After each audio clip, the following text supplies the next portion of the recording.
Now we have Daniel. Thank you, AI. Appreciate that. We have Daniel joining us today from New Balance. So a little bit of a different script for me. When I was a young, snot-nosed, brand new soldier at Fort Benning, Georgia, I had no idea what New Balance was and who they were or anything like that. And standing on the light box, there I was being told what my foot was like so that way I could be fit for a pair of New Balance PT shoes. Ever since then, New Balance really has had a connection with me because they have always been the most comfortable shoes to wear, the most forward thinking, and obviously being someone from Boston, they're an organization that has been near and dear to my heart for years. So Daniel currently leverages his strategic mindset in sports marketing with New Balance in Boston. His journey in the role has a unique blend of academic rigor and competitive spirit. He holds an MBA in strategic management from Villanova and is a graduate of one of the big schools in Boston, Harvard University. Beyond the classroom, Daniel is an accomplished athlete playing football at Harvard and Villanova. His experience honing skills like leadership, strategic thinking, and resilience is an incredibly valued, especially for all of us who are transitioning from the military. He also spent 3 years as a litigation assistant before transitioning to sports marketing, and he really is an interesting person to chat with. Daniel, good afternoon, sir. How are you doing today? Good afternoon. Thank you for the intro. I appreciate the intro, and I'd like to say thank you to everyone who served on this call. That doesn't go, that type of honor and prestige is something that doesn't go unnoticed, and I really do appreciate it. And happy belated Veterans Day. Thank you for that. So for me, I always like to ask, I could tell that you're a Boston guy, so we have that connection there. Give us your origin story. How did you end up from, day of birth all the way to Harvard, everything like that?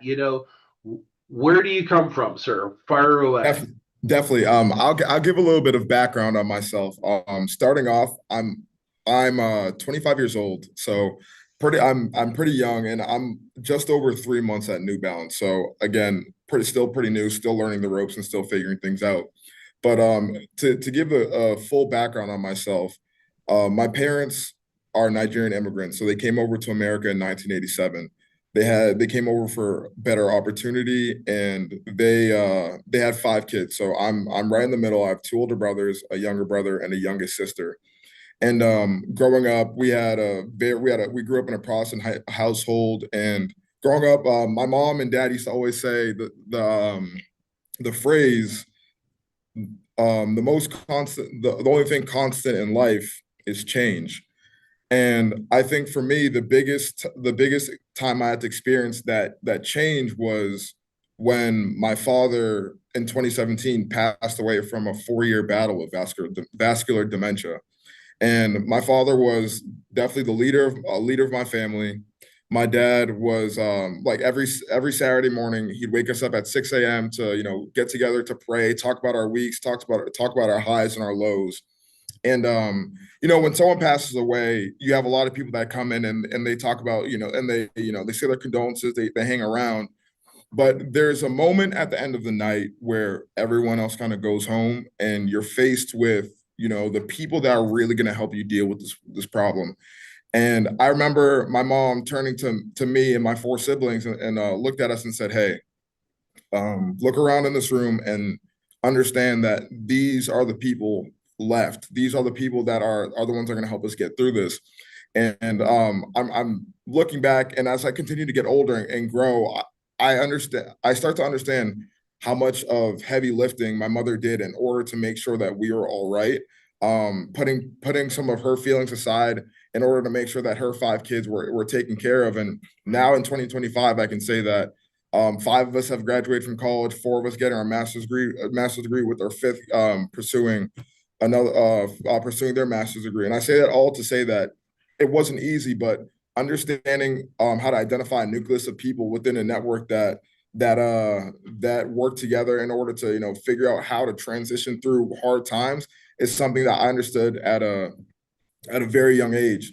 So shifting towards football as a high school athlete, I was recruited nationally, and I played a lot of video games growing up. So I played a lot of football games, college football, namely, and I thought that I was going to pick my school based on the jersey and everything. But I remember January 2016, I got offered by Harvard, and to be completely honest, I didn't originally want to go just because, again, I want to pick, the one with the most colorful jersey, or, maybe go further away from home.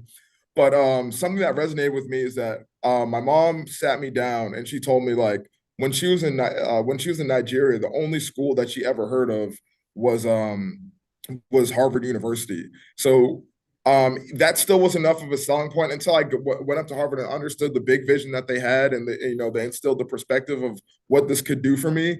Um, that's another thing where as I grow, I start to understand. Wow, my parents came over from Nigeria for better opportunity, and the only school that they knew, they finally have the opportunity for one of their kids to go to this school, and as I continue to mature, I continue to buy in, and I understood, okay, this is an opportunity that even if I don't see the current value of it now, I'll understand that as I continue to grow older, I'll see the current value. So I committed to Harvard, and I also had a great experience. It was a great foundation.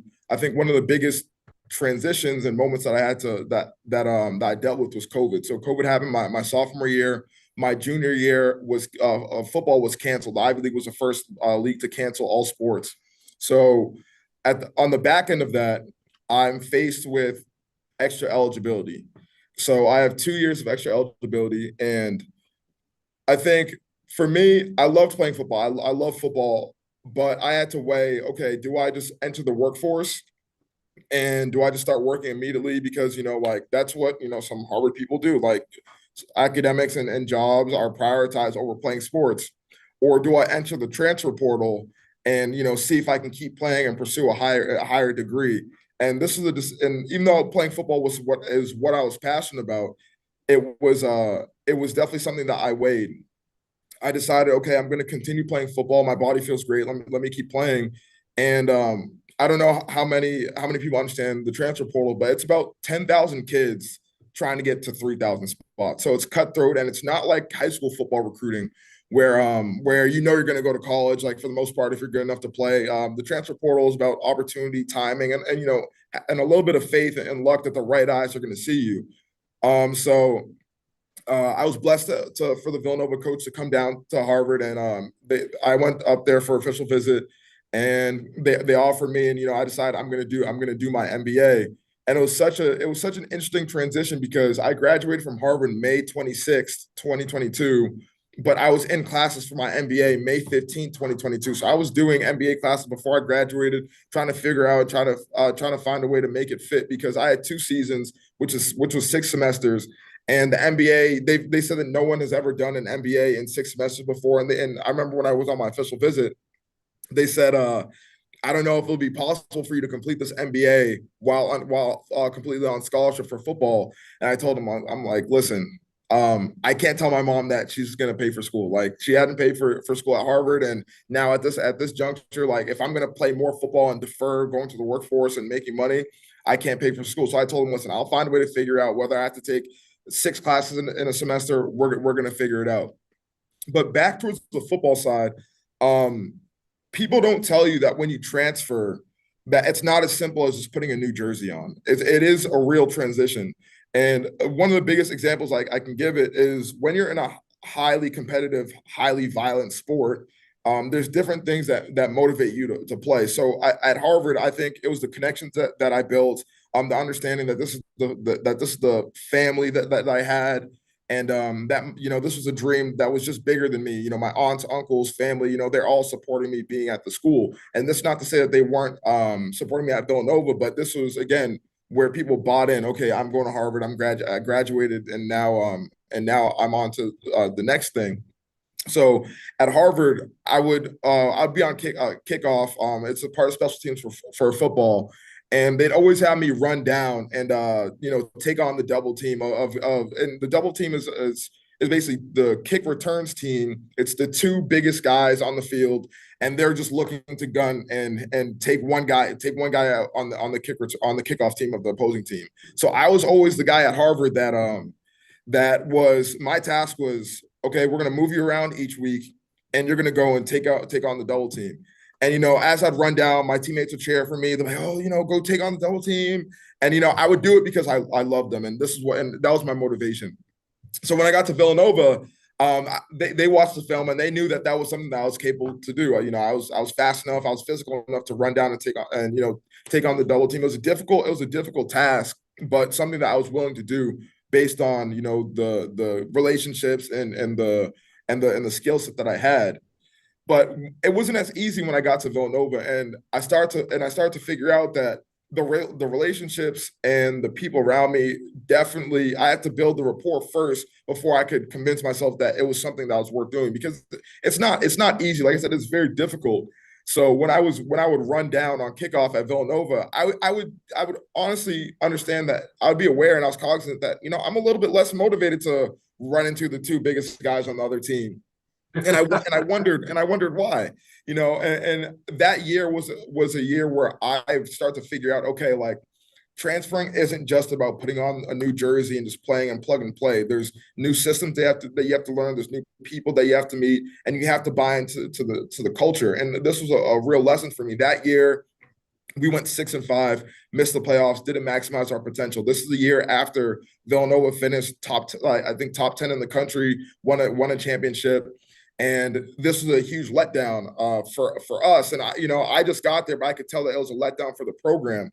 So what I did was I made sure that I want to be an integral part in why this program would never be 6-5 again, and dip below the standard. So at Villanova during the offseason, whether it was winter workouts, spring ball, or the summer workouts leading up into the season, I want to make sure that I would sacrifice as much as I can in order to buy in, not just for myself, but so that other players could feel more comfortable and bring their full self. So whether that was drive my teammates to workouts, whether that was spending going to my teammates' little brother's third grade birthday party, whether that was if my friends or teammates were out in Philly and the Uber prices were too expensive, I wanted to let them know that they can depend on me. And they could call me. I don't care if it was 2 a.m. at night. They could call me in order to pick them up and be someone that they could rely on. So going into my sixth and final year, I was voted captain of the defense. So we had two captains on offense and one on defense, and it wasn't because I was the best player. I will say I actually was not the best player. I don't even know if I would put myself as top 5 player on that defense. But what I will say is that I was willing to go the extra mile in order to make sure that those people that were counting on me could play at their highest level and that I could be dependable. So that year we ended up going 10-3, winning a championship and going pretty far in the playoffs within the FCS. It was a great year. And as like in the intro said, coming from 2 small Division I schools and being a kid from Massachusetts, when you play football, you think about potentially if you can play in the NFL. So I believe that season was good enough for me. I knew I had at least the measurables to at least give myself a shot. And all you really want is a shot. And at the end of that season, I declared for the NFL draft. And my season at Villanova, my last season, ended December 19th. Pro day training started January 1st. So I love to eat food. So the hardest part for me for the training realistically was cleaning up my diet. That was pretty tough. No fast food, no greasy food. Monitor what you're putting in your body. But to realize the dream, this is what I was willing to do. So I was fortunate enough to have a great relationship with the staff at Harvard. James Frazier, he's the coach, the strength and conditioning staff. He's been there for a long time. I knew him before I went to Harvard, and I asked him when I was transferring if he'd be willing to have me come back and do my pro day training with him, because I know he's been very successful with the guys that he's trained before.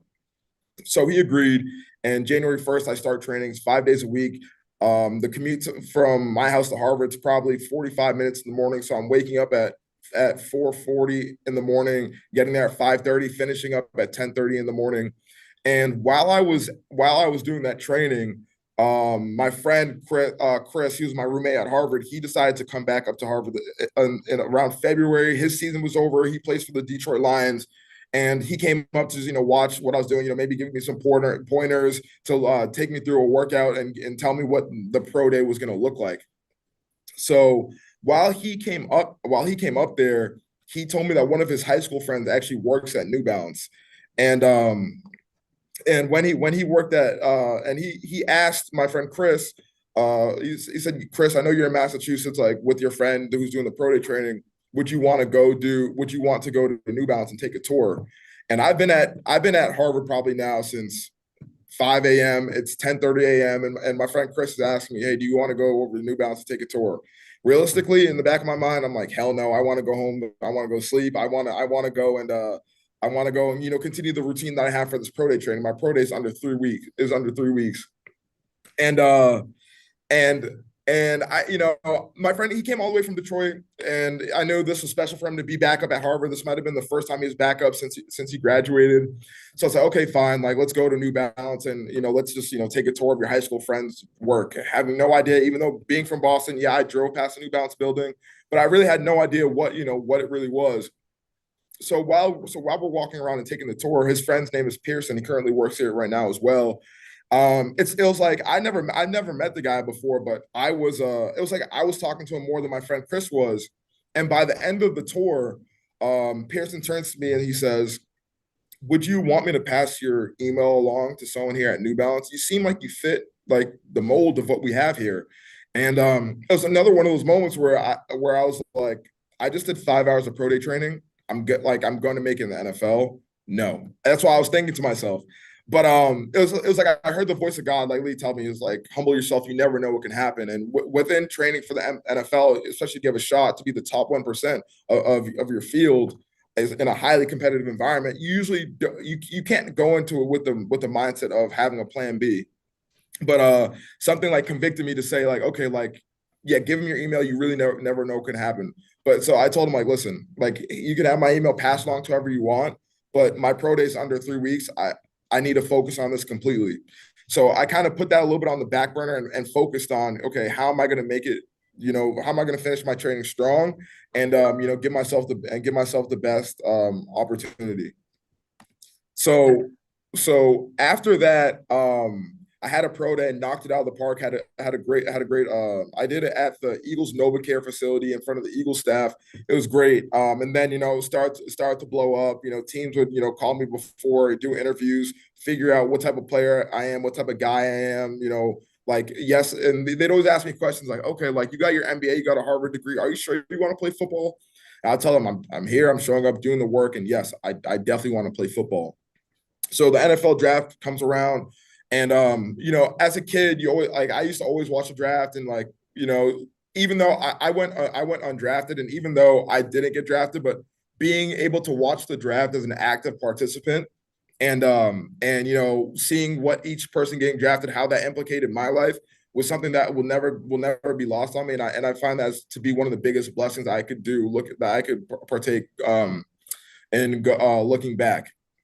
So next, I got invited to Seattle to do rookie mini camp, and people always ask me like, was it nerve wracking? And I would say it's overwhelming as a rookie coming in as a rookie mini camp tryout player, because if you make the team, especially being from Massachusetts, now I'm in Seattle, I'm all the way across the country.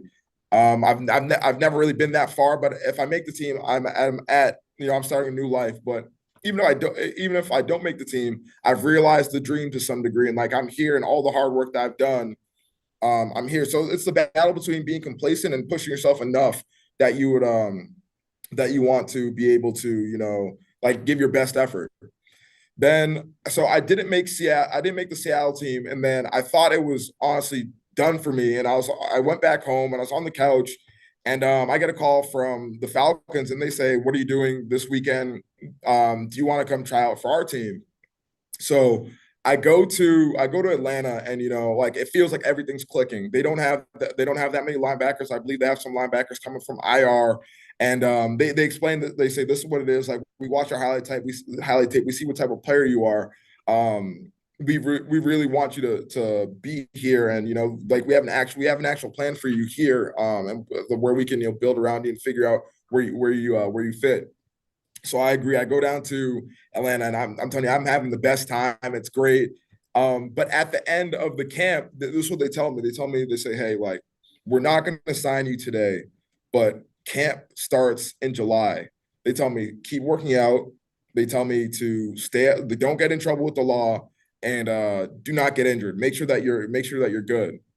So I'm at home motivated, like, okay, like this is what they told me, I'm gonna figure it out, and maybe I'll be on the team, and like July comes around 3 days before camp, and they call me and they ask me how I'm doing. They ask me if I got hurt or anything. I told them I'm good, I'm ready to go. And then they tell me, unfortunately, that they're going to go in a different direction. That one of their linebackers, his recovery speeded up, and that if possible, maybe you should go to the UFL or the CFL and get some film. And if I'm being completely honest, it crushed me. And I was back home on the couch with no active plan B in front of me. I have a Harvard degree, I have a Villanova MBA, and I have this experience of going to the NFL, and this is what it is for me.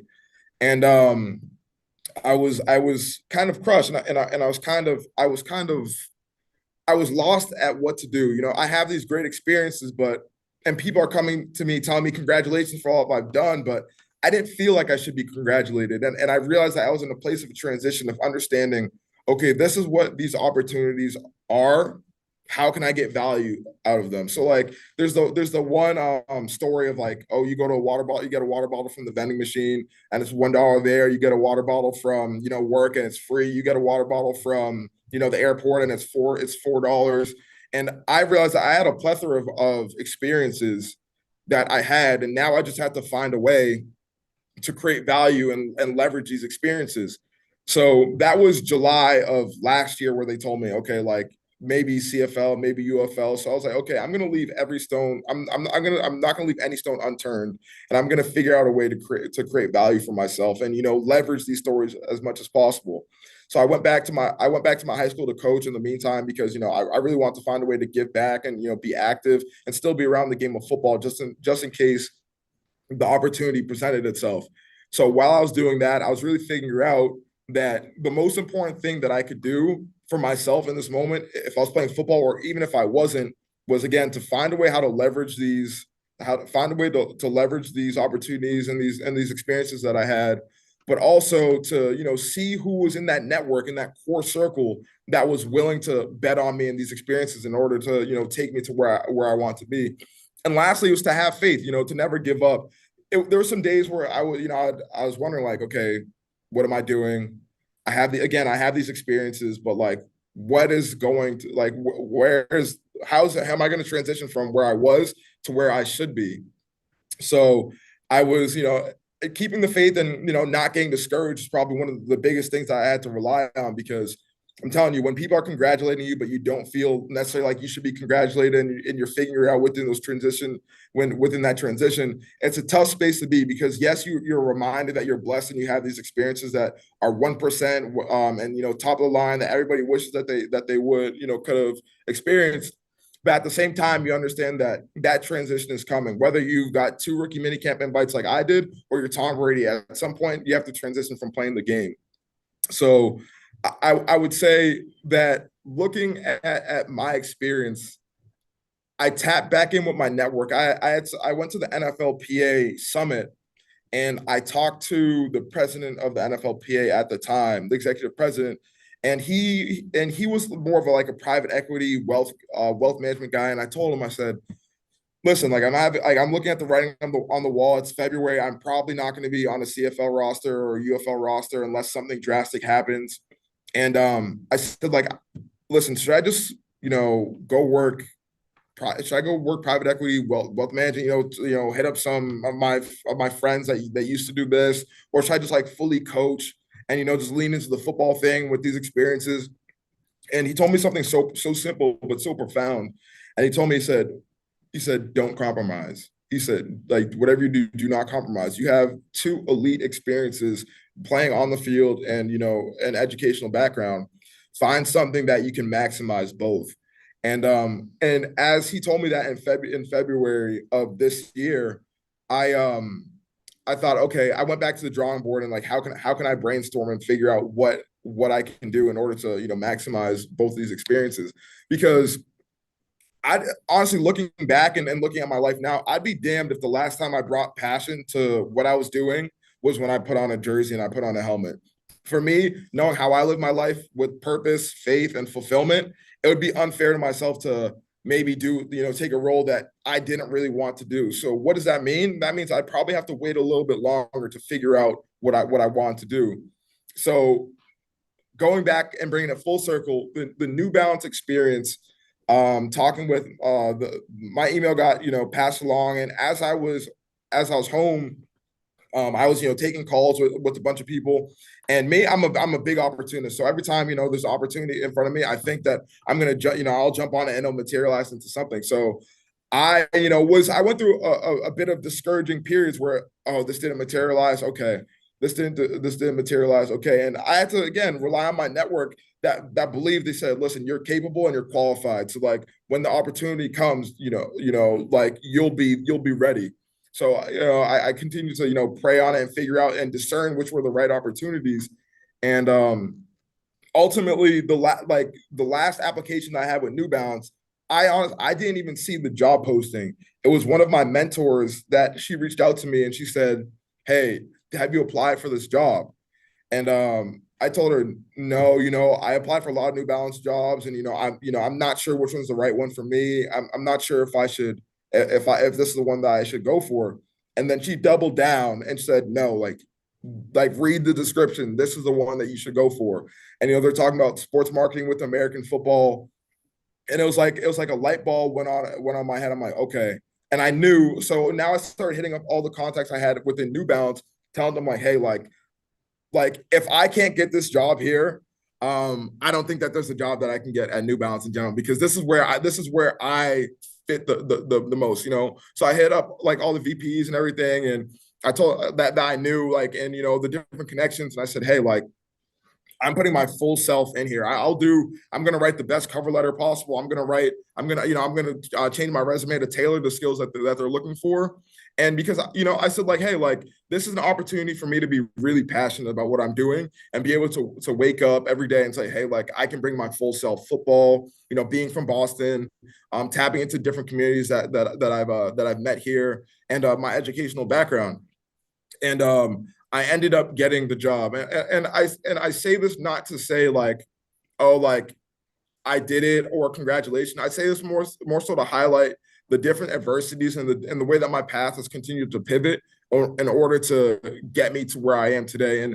And my biggest mission, honestly, like moving forward as I look back on my life, is to continue to provide people with fulfillment and perspective, to understand that, like, yes, it's not easy, but like if you hang around the barbershop long enough, eventually you will get a haircut. So as you Yeah. continue to stay prepared and you continue to put yourself in the right positions, and if you have faith that you'll end up on on the other side and get to where you'll need to be. It might take a little bit longer than you expect, but I do truly believe that the journey is part of what makes the destination so beautiful. That's you hit the nail right on the head, because I know you don't have a military background, but we're transitioning veterans.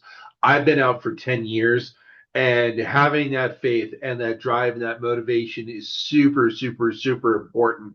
And I really like how you brought up your transfer portal experience, because I live in Colorado now, and you can only imagine 2 years ago how nobody knew what the transfer portal was. Then all of a sudden, every single kid in the country was trying to hit the transfer portal to go to CU because of what happened there. But that's really interesting. It's really fascinating that you were having that forward thinking, that progression of trying to set yourself up for success.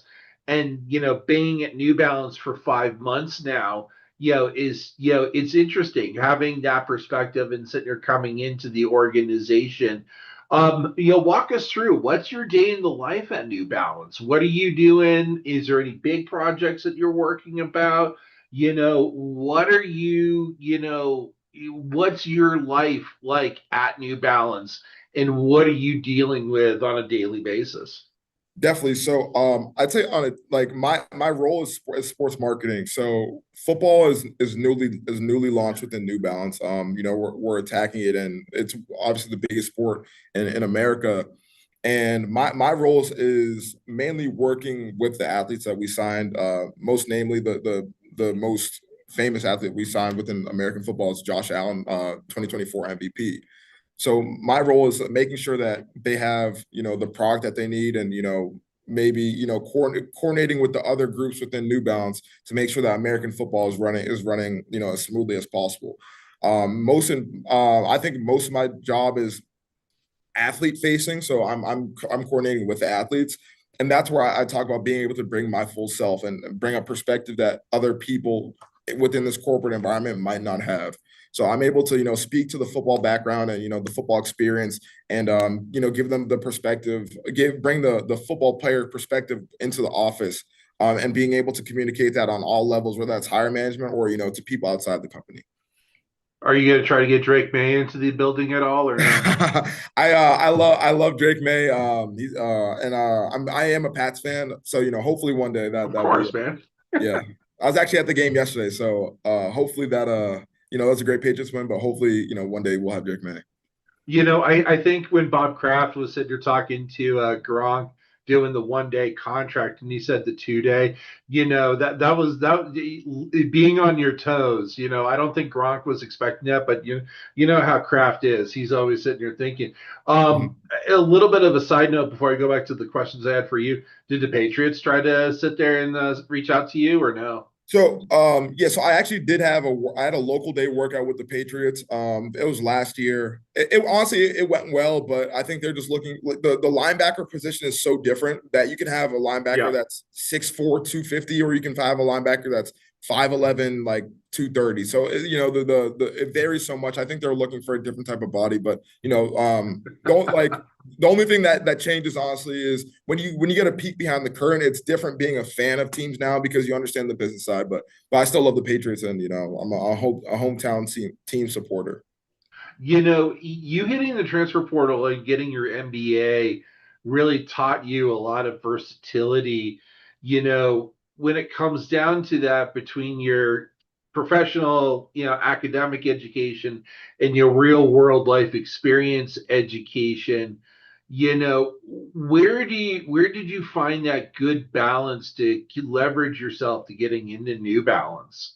What was that? I mean, I'm sorry, you went to Harvard. That's Harvard and Villanova. That's something, I just like, wow, good for you. But where do you find that balance of using that academic experience and that real world experience in your day to day experience? And how did you leverage that to get into the role? Uh, First, I want to say thank you. I do appreciate the kind words, and I think where I learned it was understanding that, like, I started off this call saying that I'm 25 because, like, my path and my vision is I. There's a phrase that I always use, which means exposure leads to expansion, and I don't know what I don't know, and I'm willing to learn from everybody and anybody. So I try to, like, they say, like, wisdom is learning from the experience of others. So I just try to, for me, this path wasn't it's, yes, it is unique to me, but I feel like I got on this path by saying yes when other people said no, and being willing to try things and take risks in the way that and take risks in the way that I guess would set me up for the future. Like when I went to the NFLPA summit, I was in a breakout room, and one of the guys, he played in the CFL, played in the NFL, and he said one of his biggest regrets was actually continuing to play football when he had an opportunity outside of when he had a real opportunity outside of football to to distinguish himself. And yes, playing football at that level, you're top 1% of all football players. But when you have an opportunity to bring your full self and distinguish yourself out even more than that, I think him saying that allowed me to be okay with not playing the game anymore, because it's tough when your whole identity and your whole routine and your day to day is built around being a football player. So getting kind of the green light to, like, explore other opportunities that might allow me to maximize myself was something that I took away from that summit there. That's a really good thing, and you're seeing that with this group here is that your path, your trajectory is a lot of like what a lot of people hear as they're transitioning from the military to the civilian world is having that aha moment and knowing when to sit there and we call it the military pop smoke and get out and find those experiences and push themselves to get into something new, different, everything like that. Then there are people like me who unfortunately we got ripped out because I got injured. I couldn't play anymore. So therefore it was, find that new path. You know, for me with your experience, how do you well, I'm not gonna no, because you kind of already went over that. Um, what is that effectiveness in leadership to what you do, and what are some of the techniques that you've used to build that consensus within the working groups at New Balance to drive results and continue to kind of grow that New Balance brand in the NFL or kind of anything that you're working on? Yeah, so I would say it started with the skills that I developed when playing football. And like earlier I said that if the last time I was passionate about something I did was when I had a helmet and a jersey on, that was doing myself a disservice.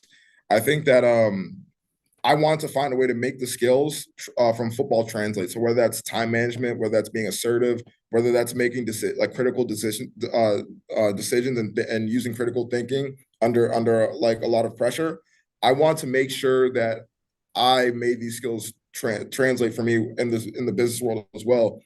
So, for example, I play linebacker, and as captain, again, there's a lot on my shoulders, and there's a lot of film that I have to watch in order to, in order to synthesize and play fast and play the game. So I would watch over 12 hours, 12 hours of film a week, and even if it's just one thing that I picked up when playing, I want to utilize it in the game. So one.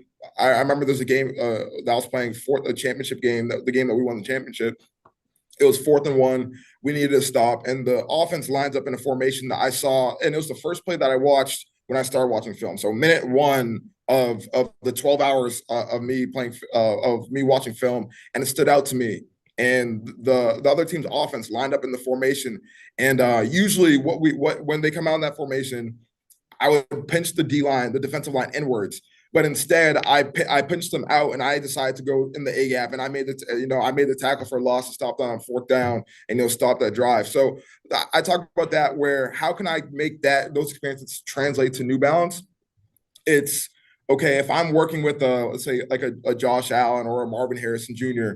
It's how can I synthesize all the data that's out there on them and use it to make a critical decision critical decision in a critical moment. So whether that's scrolling, whether that's on their Instagram, going through every news article that their name pops up in, or whether that's going through their tag posts and understand like, hey, this is what they prefer in this scenario. That's exactly what I do. So I think like making those skills translate, like the preparedness and being able to communicate well to a bunch of different type of people and build a consensus. Because if I can communicate on all three levels, so whether that's higher level, my like internally and externally, then I can build a consensus, especially when we're all speaking different languages, but we can come to that same consensus through me.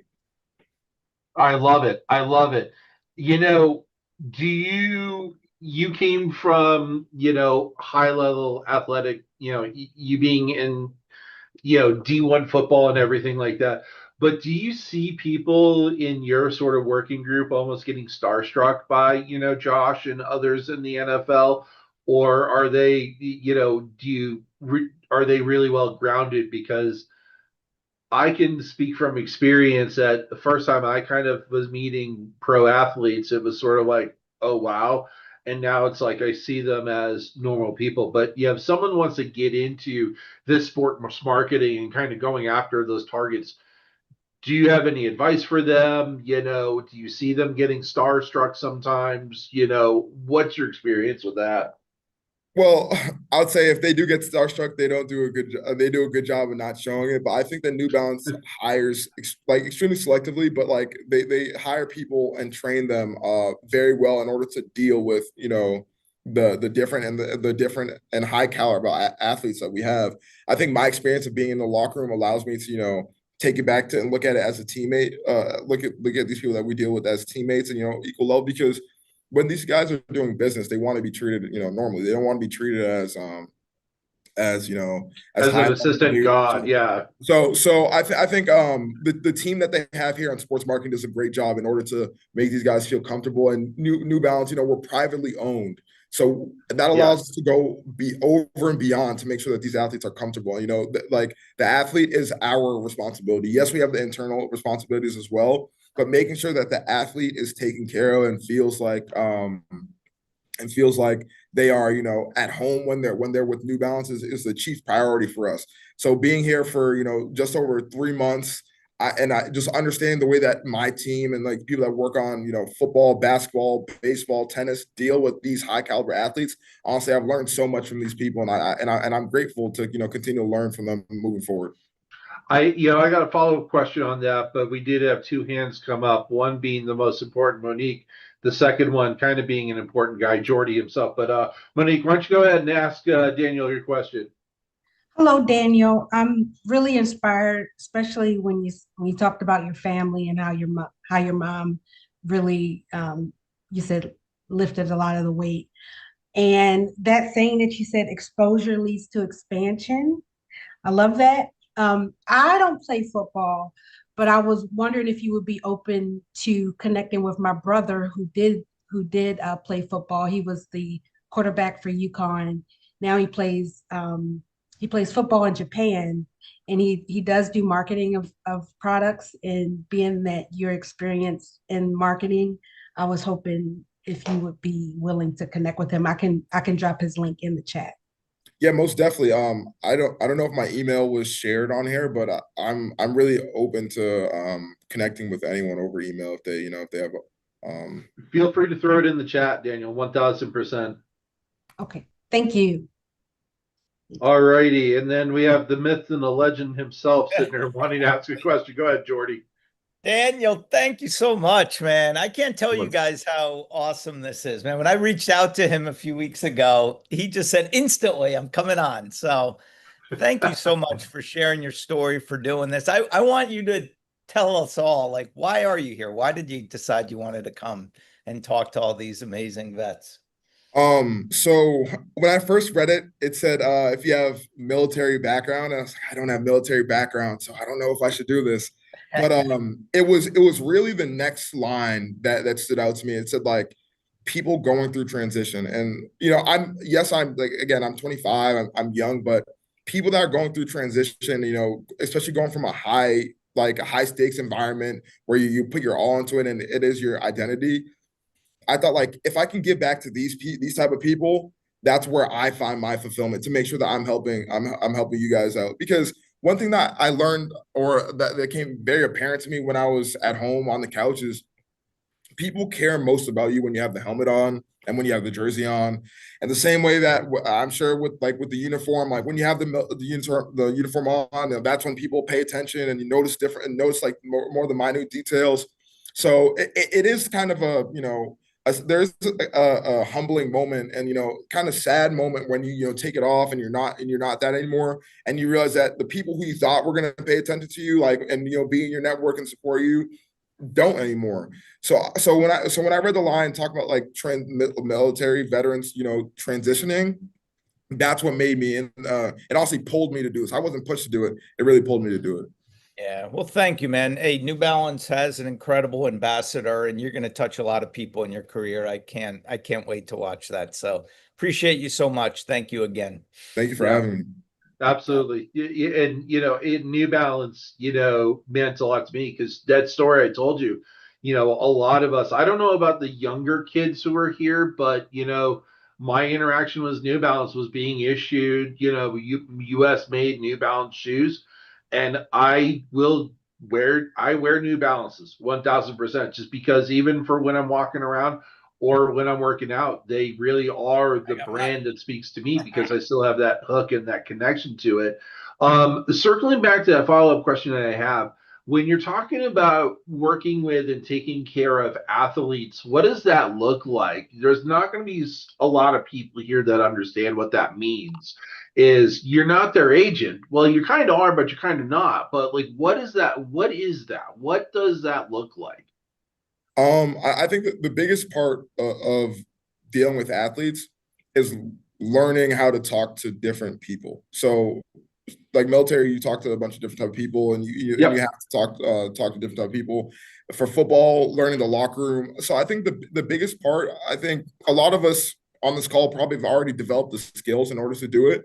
Now it's like, okay, how can you coordinate with a bunch of different people as well? And again, like in those languages, understanding this athlete says they need this. Well, like so. For example, like I'll talk about the cleat for the football cleat. If an athlete is saying like, "Hey, like I need this because this does this to my foot," as a person that played, I have to be able to take what they're saying and put it into our company in our company language. So a lot of it is dealing with is with these high caliber athletes. A lot of it is like understanding who they are as people first, so that you can meet them at the needs where they are. And like I said, those skills are very translatable from football. I'm sure military as well, but it's like learning the person first and really building and learning the community around them, so you can understand what's really important. Because what's important to a Josh Allen is not necessarily might not necessarily be the exact same thing that's important to Marvin Harrison. So understanding, what their perspective is, and like, having our visions aligned to what's necessary for us to succeed is kind of what it takes in order to manage these like high level athletes. I want to get your perspective. I forget the name of the movie off the top of my head, but well, it was the movie with gosh, why am I blanking on their names all of a sudden? About signing Michael Jordan to Nike. Is there parallels to that movie to what you do, or is it, something a little bit different per se? Unfortunately, I've never watched that movie. I'm sorry. Aha. Okay. All right. Well, then never mind. Okay. Well, then forget it. Then forget I even asked that. Um, you know, so you're working with the athletes, you're working within the organization, you're kind of that bridge between the two.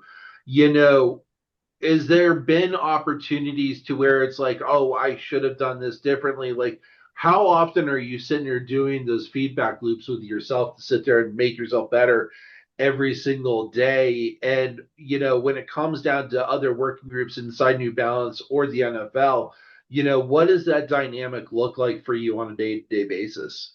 Yeah, so I have a great manager named Jack Scott, and he's like, he told me, and I agreed that I want him to be like a coach for me, because for playing football, be a coach, give me that give me positive reinforcement, and criticize me at a level that that where I can succeed and I can grow. So I think in terms of like the feedback that I get from him, honestly, he gives me the best feedback possible, and I wouldn't be 3 months in, I wouldn't be this far along without Jack's constant pushing, and pushing me to be as good as I can be. But I also want to say the high school I went to, Boston College High School, Yeah. it's a Jesuit institution, and we're reflecting every day. I had to learn. I literally learned how to reflect. I went there from 7th grade to 12th grade, and over the loudspeaker, like they would stop class and you take the time to reflect. And at first I'm like, what am I doing? But what am I doing? Why am I doing this? But as I continue to be there longer, and again buy in, reflect, I reflect every day. So when you talk about, are there things that I look back at and could I have done better? All the time. I want to optimize and be as efficient as possible. So I think reflecting is a huge part for me. And then within the one-on-one meetings I have with the different team members here, I know they reflect. I know that they go back and they look and they look at the work that they've done and see how they can do better, or see how they can do things differently. Just um, yes, we are creatures of habit in life, all of us, but these people here find creative solutions to tackle the same problem, which is something that I do appreciate, because I don't always want to be the person thinking the same way, and they really challenge me to think outside the box, even for things that they've been doing for years before I got here. Yeah, I like that. And we had Kevin Neal on with the Bruins yesterday, and he said a lot of the same things, of always sitting there looking at the approaches and everything like that. With your academic and personal background and everything, you know, how with the increasing availability of physical hard data and AI and everything like that, where do you see your career growing with it, with having all of this information at your fingertips and really growing yourself and growing your personal brand inside the New Balance family? So riskly, I don't use a lot of AI.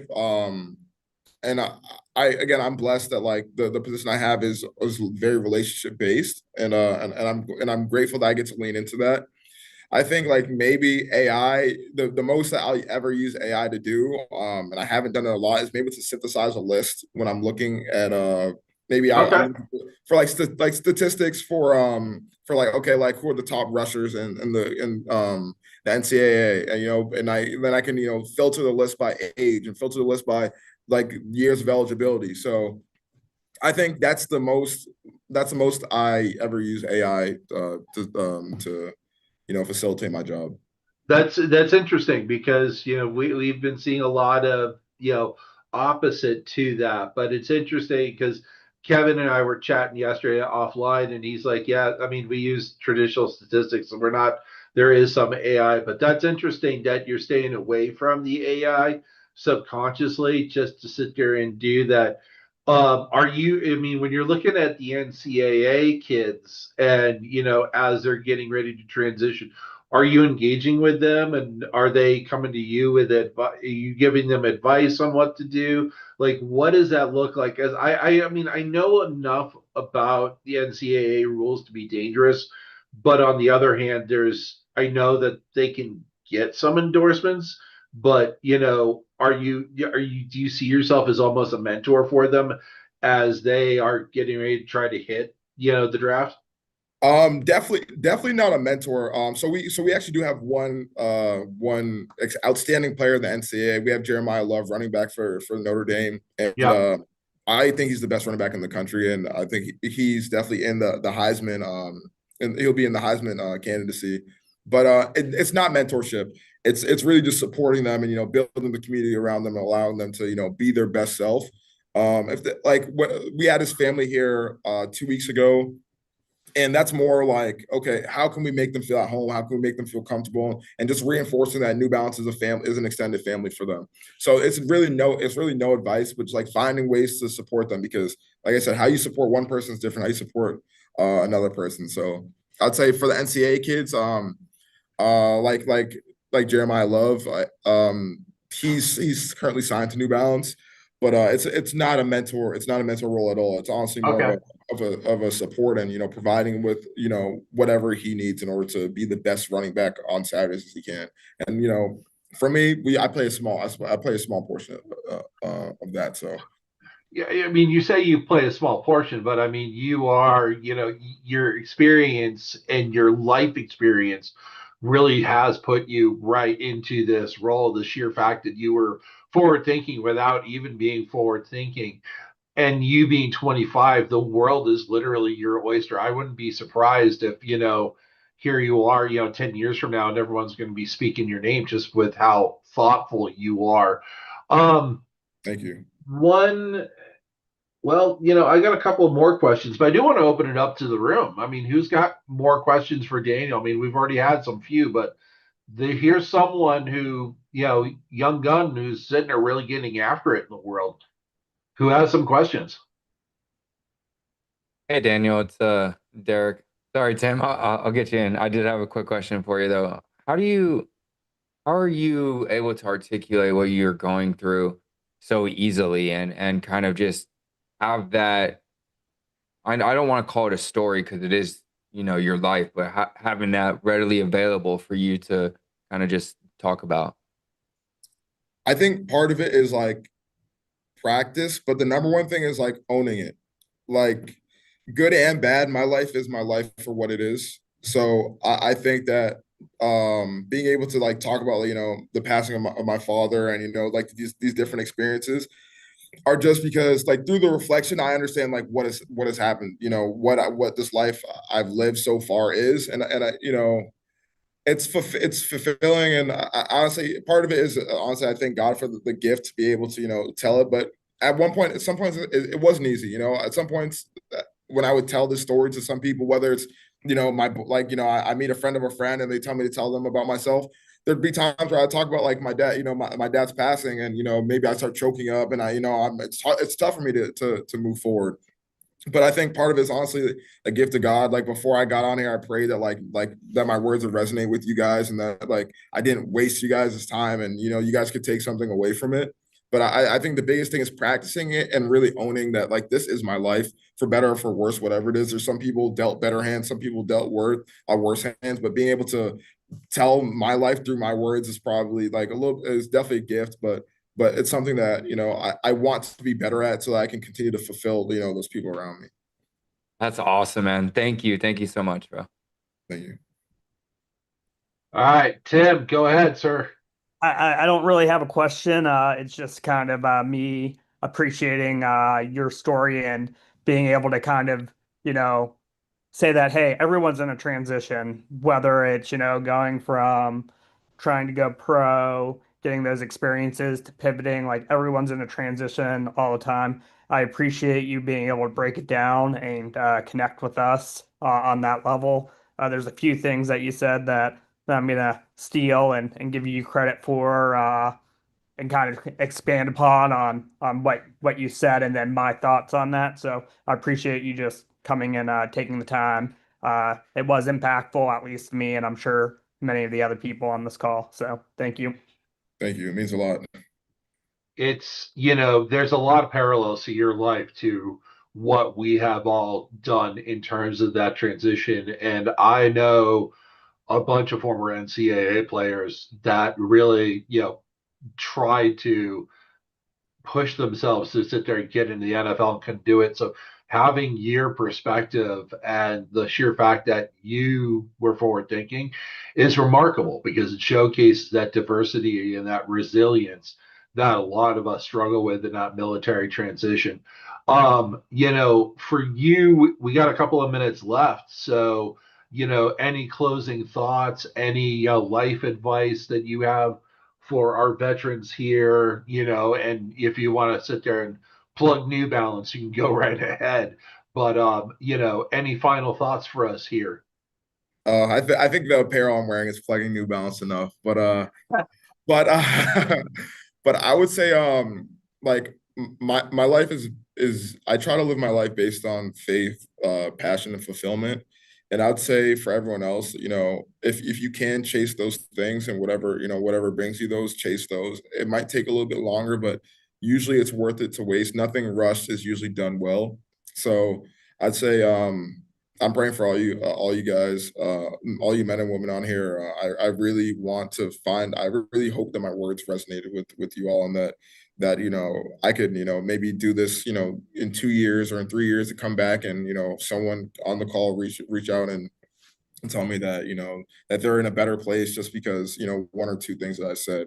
So just trying to find ways to give back, and then when you guys make it, because I believe in every single person on this call, just give back and remember that like today me, today you, tomorrow me. So like whenever you can help back, look back and help someone else, I think that'll be probably the best thing to do, or way to pay it forward. I will say this 1000%. Whenever I make it home to go see my parents and see my family, I do try to connect with people who I've met out there in the world. I am going to, when I head back home sometime in the near future, don't be surprised if I reach out, because I do want to, meet you face to face, say thank you for everything you've done, because you really are a inspiration. And I can tell that your parents raised one hell of a young man. Lauren, okay, you raised your hand. Go ahead. What do you got? Hi, I'm Laura Catherine. I actually just moved to Mississippi from Newport, Rhode Island, so the quieter area around Boston. I didn't raise my hand before, but I had a last minute thought that I'm glad I grabbed you for. There are a lot of scout area troops in that area. And last year, I don't know if you heard about it, but one of the kids for his Eagle Scout project organized free football camps for kids in the Boston area. Is that something maybe that I could connect with you with and get you connected with those troops to Definitely. make it even bigger? Definitely. Definitely. Awesome. Okay, I have your email address. Thanks. Of course. Awesome. Fantastic. Daniel, from the bottom of my heart, thank you very much for your time. Like I told you, I was really excited having you on and chat with you and get your life experience in front of all these veterans. And I'm going to shoot you a line the next day or two so we can chat offline. But you are someone we definitely want to keep connected with because your experience 1000% does resonate with a lot of the veterans here. So let's give Daniel a round of applause and thank him very much for his time today. And let him go off and sit there and go work with these athletes as he tries to sit there and maybe try to get Drake May into the New Balance family. I'm just kidding. But if you do chat with Josh in the near future, tell him he's got a bunch of fans here for sure because he's 1000%. He's got a big career going ahead for him.